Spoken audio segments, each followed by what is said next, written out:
Rugare. Kuna bhazi rinonzi rufu. Zino bhazi kana rava kufamba rinotakura mahura navaroi. Vafamba naro asi rinenge richivasiya pachiteshi pakafanira. Chiteshi chemahura anosiyiwa ipapo. Chiteshi chevaroi vanosiyiwa ipapo. Chiteshi chevatsvene vanosiyiwa ipapo. Haleluya. Ari kwari chikukukurai. Isusu kana kwamukereka naudhori hatina basa nazvo. Rugare. Kozi bhazi iri richangokubudisira pachiteshi chako. Pakafanira pabasa wakanga uchirarama Rugare. Saka ine ndinoti pemberai nekufara hama dzangu. Rumbitsai Mwari nokuti Mwari akohwa goho rake. Rugare. Saka chimbondirumbidzire Mwari nekuimba.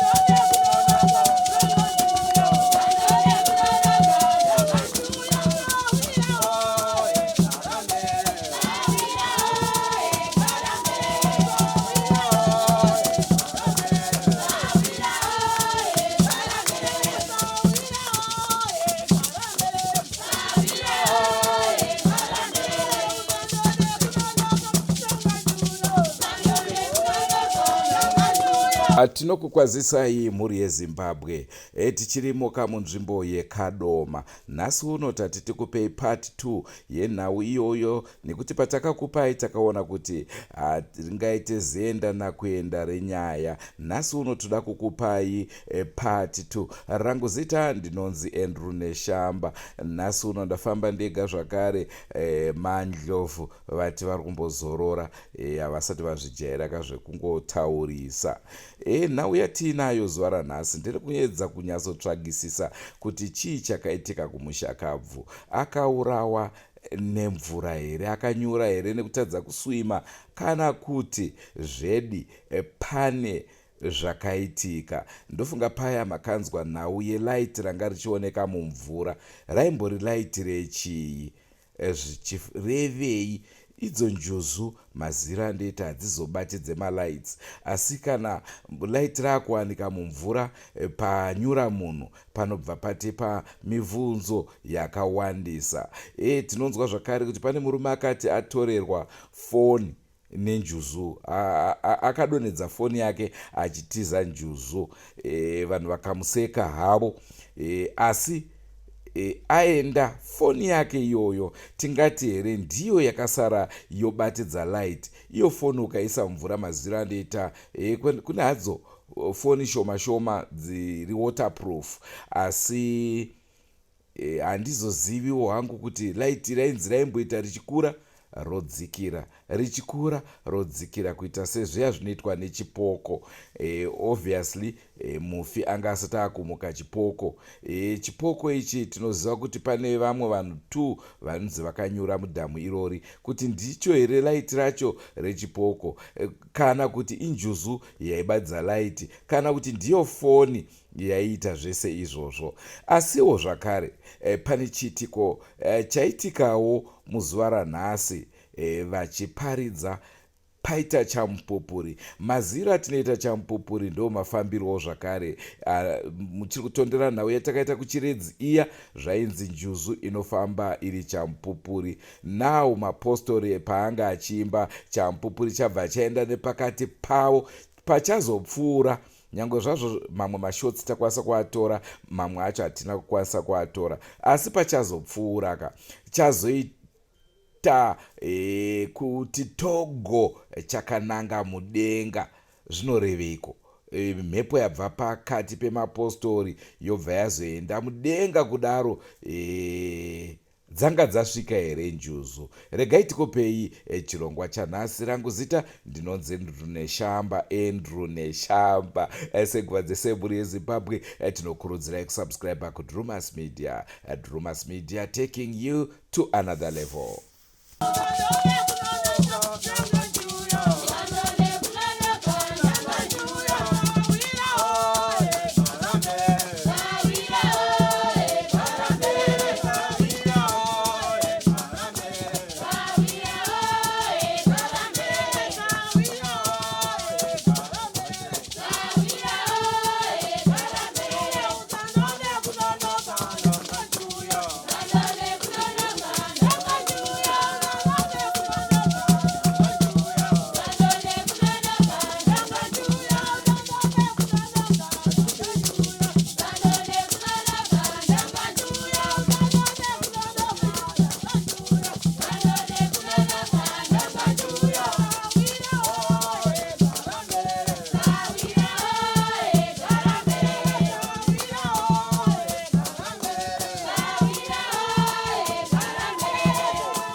Joshua Mate.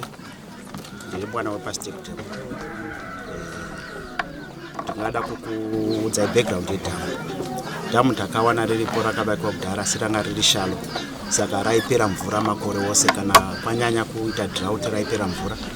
Chero mvura ikangonaya iri shoma raigona kupera mvura. Takazorigadzirisa 3 years ago tichibetserwa nemainesi ajanandi. Saka rine makore 3 risina kupera mvura dhamu iri. But ranga risina zviyerwa zvipi nezvipi zviripo.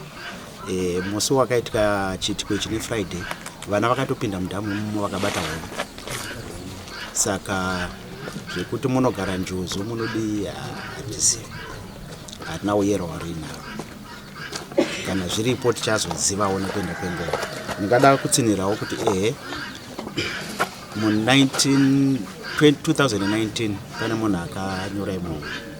And then 2021 pane mwana akanyura imomo futi. Iko zvino kake chitatu.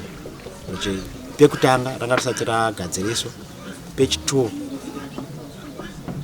ranga richangogadziriswa. And then Kech3 ndiko kanoka kuitika. Saka twice after it has been refixed and once before it was fixed. Ini ndinonzi mai Ncube ndogara kwaSiteputepu, ndiri mugari weMvenice Farm. Zvakaitika vanhu vechechi yeAmoki vakauya vachiJorodhani. Saka vachiJorodhana isusu takazonzwawo sevavakidzani kuti bhishopu wavo anyura. Saka takazouya kuti tida kuona kuti zvakamira sei asanga anyura kuma11. Anyura kuma11 takazogarira kusvika kuma2 vachifungidzira kuti pamwe anenge atorwa nenjuzu kana kutiwo pane zvaitika. Kusvika vaona kuti hai zvino munhu haachakwanisi kubuda. Kusvika vazotsvagawo rubatsiro. Pakasvikawo umwe mukomana mwana wangu anokwanisa kupinda mvura. Apinda akamuona akati denda wana vamwe vanokwanisa kundibatsira. Vandibatsira tamuburitsa. Saka pakazoitawo vakati vakaita belief yokuti atorwa nenjuzu. Vakati demarega pamwe anenge aisiwa ipapo nenjuzu.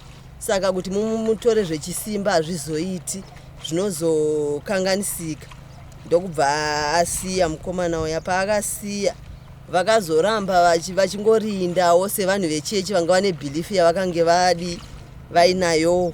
Ndopa vakazogara kubva Friday, Saturday nezuro. Ndopa Saturday pakauyawo umwewo wechivanhu achiti ndozvikwanisa. Auya akakundikana akadzoka nezuu iri Sunday akakundikana futi. Ndopakazonzi nevagarisani vemuno vakati since dhamu riri redu ezvino vanhu vari kutambura mvura yekuwacha yekuita sei bheta munhu yaburitsiwe tikwanise kushanda nemvura padhamu nokuti taakutotambura sevagari vemunomu. Vanhu ndopa vakaita chirongo vakabva vamuburitsa.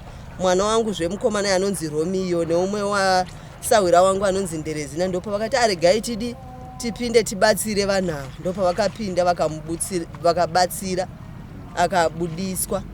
Asi akabuditswa hake zuva ranga rakuda kuti ndingati kuma2 3. Asi mise mugaro kuno munoti chii chakamuuraya? Isusu takangofunga sekuti semunhu pamwe anga asingakwanisiwo kushambira akajorodha vanhu nokuti kurunzi akanonyura apedza kujorodha vanhu. Pamwe akati rega ndizvijorodhewo iye sabhishopu akanoswederawo kunonyudza. Ndo paakasvedza akawira kunonyudza semunhu anenge asingakwanisiwo kushambira akabva adiwa akabva anyura nokuti akashaya rubatsiro panguva iyoyo nokuti vanga vanavo havazivi mvura. Vakabva vakundikana kuti vopinda nokuti vakambopinda vaida kutevera vakange votokundikana vakaburitswawo futi nevamwe. Kukana kuri kunyura laiti riri kunzi raizoonekwa iroro makamborinzwawo nezvaro? Ndo patakaita chishamiso nesuwo nokuti laiti iroro akatotanga kuriona ndini nemwana wangu. Takangoona chaedza. Saka pane umwe wavambosvikawo achiti ndozvikwanisa akambopindawo mvura imomo achitenderera. Akati injuzu ndauya ndatumwa ndive nejira reyelo. Saka ndapinda ndatotorerwa foni yangu nenjuzu. Saka takangoti pamwe inenge sebelief yagara ine vanhu pamwe ndizvo. Asi light takazotanga kuriona kuma7 kwati zva. Ndo patakatanga kuona light riya. saka vakazosaro varipo nokuti isu takagara nevanhu vechechi yacho nechepamusoro apo kusvika kuma9 tikazobva wedu isu takuinda kumba asi vakasara varipo vari kuti light iri rakazoonekwa rakazoguma kuma2 kuonekwa saka kuti tichibhilivha kuti chii chakaitika hatichazivi takutongofungidzira kuti pamwe pane pakujorodha kwaitawo vanhu ikoko pane umwe vaiva nemhepo yakakwanisawo kuhaka ikamutsikirira mumvura hatichaziviwo sesu yedu sekuti chechi yacho hatisisi tinopinda. Asi dhamu iri idhamu musingatyeri kuti munoita zvese zvamunoda? Idhamu rokuti tatichingoita zvese tisina chatinotya asi kutotanga ipapa taakutotya nokuti kana vanhu vamboungana vakataura zvokuti injuzu vamwe vanoti ndezvakati vamwe ndezvakati unenge wakutotanga kutya chero izvozvo tichiwacha tichitongochera mvura une kakutya kuti pamwe zvakaitika zviya kana iri njuzu unogona kusangana neproblemu. Apa vaijorodhirana apo necheapapo asi iye pakuzobuda kwake nezuro akabudisirwa apa patrenchi iro riri apa ipapa pakaita kunge kakunyudza ndo trenchi racho paakatorerwa ka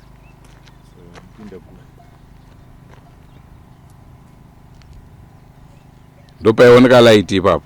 Light takarionera apa saka bhilifi yedu takazongofunga kuti pamwe munhu yambopinda achiti ndatorerwa foni ai vakadhakwa tikati pamwe ifoni yadi yawira mvura vamwe vakazoti foni haiti 3 hours iri mumvura ichilaita inenge yadzima saka manje light riya rakabva kuma7 kusvika kuma2 richilaita saka kuti tichizoziva manje kuti ipapo chikaranga chipi kana kuti chii hatichazivi. Saka kuti tichinzwisisawo kuti pamwe ingange iri njuzu kana kuti ingange iri mweyawo yakamudhonza kana kuti kusvedza mudhamu tave neconfusion hatichazivi sevagarisani.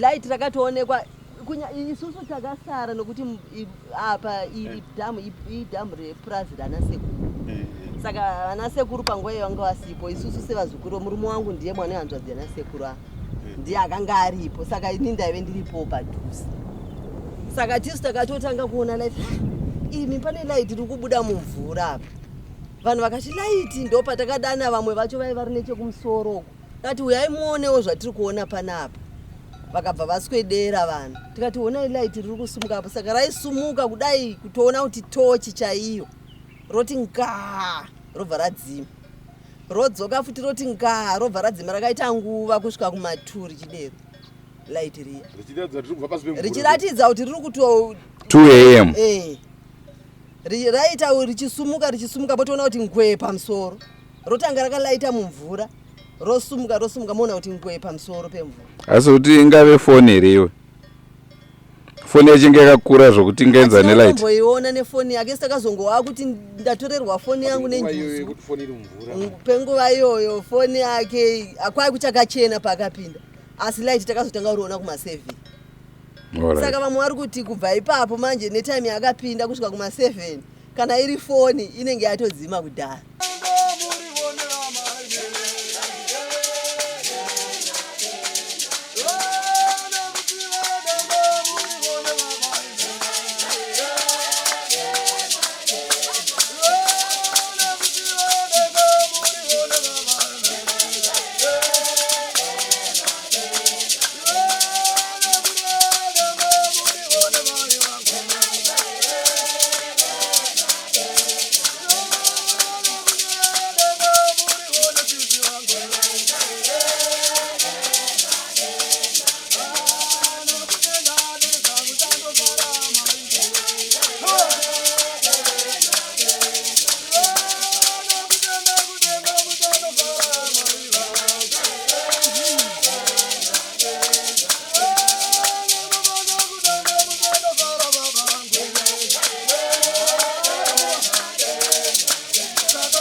Ndofunga mukatarisa apo pakati pevari kuimba chamupupuri muri kuchiona ndicho chazotanga icho.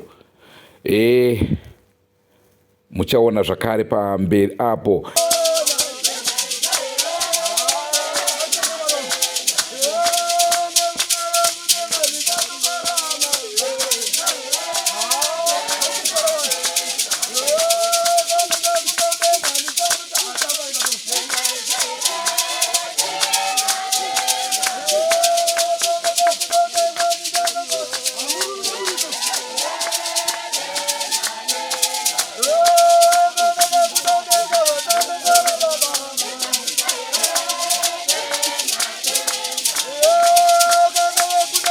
Kungoti kamera yedu yanonoka kuona chamupupuri ichocho tazochiona mumashure, asi ndinovimba muchakwanisa kuzviona. Chakwanisa kuzoita gore chairo zvokutoti patoita kunge pane mumvuri nzvimbo yatanga tiri. Chamupupuri chakati togo chakananga mudenga. Ndochimwe chiitiko chaitika tiri panzvimbo iyoyi.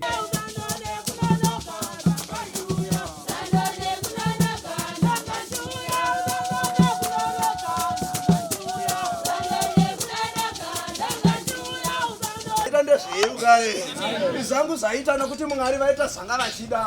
Lukare. Saka ndinoti zangu zaita. Haleluya. Iko kuti zvangu zaita. Amuri kutya kudaira anotambudzana nepi. Saka zvako zvaita. Haleluya. Mwari ndi Mwari vakanaka vatiunganidza pano.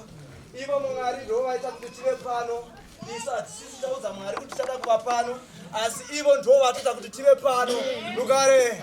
Chavaitira kuti tive pano ivo Mwari ndo vanotiziva. Saka nawiri pano haisi kuti ivo ufunganye kuti ko ivo Mwari zvavasitira vazviitireiko. Haiwe kuti Mwari ko ivo pavatiunza pano vatiunzireiko pano. Makane chikonzero Mwari hama dzangu. Vane chirevo nechiitiko chavanenge vakavona kuti zvakafanira kuti tive pano. Lugare. Amen. Tose takaungana. Ndinoziva kuti mumwe nemumwe akamira achiti ndiri kusema, mumwe nomumwe ari kuti haiwashe pamwoyo pangu pari kurwadza mhani, kozi muchinda waenda uyu haana asingade kuti aende. Rugare. Bati haiwa hama yangu rega ndikutaurire kuti nhau iri pano haisi yemuchinda aenda, bati nhau yako iwewe. Nokuti muchinda uyu panga ari panyika uyu waitobata mabasa ake ekuti aende, nokuti aitoziva kuti uyu mutemo wakanga wagara uriko kuti zvino kana ndava panyika chasara kuenda. Haleluya. Saka nguva yese akanga ari mubishi rokugadzira nzira kuti zvino kana nyama nomweya zvaparadzana woenda kuna Baba sechivimbiso chavakanga vakamuvimbisa pasi pezuva panyika. Haleluya. Ungatenderetseka musoro kuti zvino hama dzangu uyu mufeso dai asina kuenda, but inini ndinoti aiwa Mwari vakazona zvakafanira, nokuti panguva yavakasima gowe vachisima mbeu iyi Mwari vakaziziva kuti mbeu iyi pandaisima nemwedzi uyu nezuva iri ndichanga ndakuda kukohwa, nokuti nguva mbeu iyi yaibva. Haleluya. Amen. Nasi tikatarisa iwewe paupenyu wako nekugara kwako, izvozvo wakadyara mbesa, une tariro iwewe yokutoiverengera mavhiki kuti iri vhuru ratanga koma ndirekutanga, iri rechi2 rechi3 rauda kudyiwa. Haleluya. Wodya wobva watarisira kuti aiwa panguva inetera ndada kukohwa, gowe ndada kuisa mudura. Haleluya. But ndinoneseka kuti ione nguva kurwisana kuti zvanga singafanire kuti munhu aende kwaMwari pangati nguva yegorongo yakwana, kwaimi munogoziisa sei? Iye anotaura kuti pandazarura inini hakuna unosarira. Haleluya. Mwari akati ngaende zvinge zvafanira kuti ngadi. Unoziva munhu achishema kuti hadai muprofita mhani akabata mvura iyi munhu angasingaende. Ndinoti iwe mira. Haleluya. Uri kuti muprofita neabata mvura munhu asaende? Muprofita anotumwa nani kuti aprofite? naMwari akasika munhu. Zvino ndinofara kuti Baba vangu Blessed Masofa iri kufara kuti panguva negoho ravo rokukohwewa kwavo, nokuti shoko rinototaura kuti imimi berekai zvibereko zvekururama zvivande pamberi paMwari. Haleluya. Zvino murume wechibereko chakanga chiri pasi pezuva, mbeu yakasimwa naMwari. Mwari akazona akati, aiwa blessed mwanangu, panguva yeko kushanda kwako kwose, pagore ranga ndakatarira inini ndaona zvaringana. Haleluya. Saka ndobva rataura kuti asi zvinorwadza mani, nokuti munhu akanga ari pamwoyo kuti atisiye panyika. Saka ndobva rataiwa ndakazviona kuti munorwadziwa mani kana munhu achinge afa, patinobva rati chamai mune tariro. Nokuti vakazoona kuti munhu anotorwadziwa, anotoshungurudzika, anobatikana pamwoyo, ndobva ati chemai mune tariro. Ko tariro yacho ndeipi? Tariro yada kuti titarire ndeipi? Munhu anochema ane tariro, anochema achinzwisa kuti iyi nzira iyi yafamba nababa wamazofa iyi, neni mangwana ndichatevera. Haleluya. Ivhangeri haisi kuti tiri kuparidzira woenda, makane chikonzero wandiri kuparidzira ndiwe, nokuti ndiwe wasara kuti utevere. Rukare. Vamwe vanoimba vachiti rufu kana rouya harina chitsividzo, hari kutaurira kuti ndiri kuuya. Rukare. Kuna bhazi rinonzi rufu. Zvino bhazi kana rava kufamba rinotakura maura navaroi vafamba naro, asi rinenge richivasiya pachiteshi pakafanira. Chiteshi chemaura anosiyiwa ipapo, chiteshi chevaroi vanosiyiwa ipapo, chiteshi chevatsvene vanosiyiwa ipapo. Haleluya. Hari kwari chikukurai. Isusu kana kwamukere kana udzore hatina basa nazvo. Rugare. Kozi bhazi iri richangokubudisira pachiteshi chako pakafanira pabasa wakanga uchirarama. Rugare. Saka ine ndinoti pemberai nekufara hama dzangu, rumbitsai Mwari, nokuti Mwari akohwa goho rake. Rugare. Saka chimbondirumbidzire Mwari nekuimba, tipinde mukati meshoko racho. Zvisinei mhuri yeZimbabwe, ndicho chirongwa chatakupai. Tada kuti tibva tangokupaiwo zvakare muparidza achiparidza munzwe nhau yacho kuti yakamira sei, vechechi yacho vari kuzvionawo sei. Ndofunga manzwa matauro avanga vachiita nenhau yerufu, kuti rufu kana rwauya hapana anoda kuruona ruchiuya. Tinogona kutaura zvakasiyana siyana, asi nguva yaMwari yekutanha shizha rake inenge yakwana. Rangu zita ndinonzi Andrew Neshamba. Ngatisanganei mune zvimwe zvirongwa. Don't forget to subscribe to Drewmas Media. Drewmas Media, taking you to another level. Goodbye my friends. Goodbye my friends. Wakamboonana tichazoonana nerimwe zuva, hama dzangu. Goodbye my friends. Goodbye my friends. Wakamboonana tichazoonana nerimwe zuva, hama dzangu. Ini ndokuenda kubasa kwangu. Iwe makiwe mkaranga,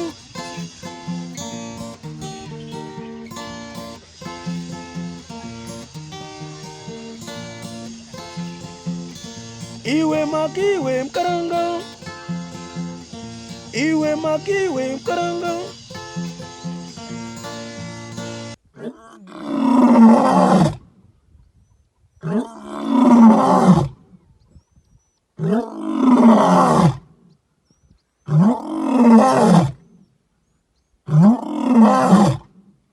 Oh,